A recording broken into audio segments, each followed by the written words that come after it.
এই গরমে তোমাদের জন্য আমি নিয়ে চলে এসেছি ম্যাঙ্গো আইসক্রিম ইয়া ম্যাঙ্গো কুলফি, তোমরা যে যার নামে ডাকতে চাও ডাকতে পারো। তো এখানে দেখতে পাচ্ছ আমি অলরেডি দিয়ে দিয়েছি হচ্ছে দুধ, এটা 500 ml ছিল। এবার এটা হচ্ছে কর্নফ্লাওয়ারের গুঁড়ো আর হচ্ছে তোমার গুঁড়ো দুধের গুঁড়ো। তো এখানে তোমার হচ্ছে যে আমি 2 প্যাকেট গুঁড়ো দুধ নিয়েছিলাম আর 1 টেবিল স্পুন আমি কর্নফ্লাওয়ার নিয়েছিলাম, দিয়ে ভালো করে ওটাকে মিক্স করে নিলাম যাতে কোনো লাম্পস না থাকে।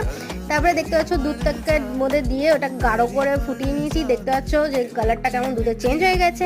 আর এখানে যখন চেঞ্জ হয়ে গেছে, যখন 90% আমার হয়ে গেছে যেরকম দরকার, তোমরা যে যার মতো যেভাবে বসাতে চাও বসাতে পারো। তো এখানে আমি ম্যাঙ্গো পাল্পটাও দিয়েছি আর সঙ্গে দিয়ে দিচ্ছি হচ্ছে আমের কুচি, মানে ডাইস করে কেটে রাখা ম্যাঙ্গো।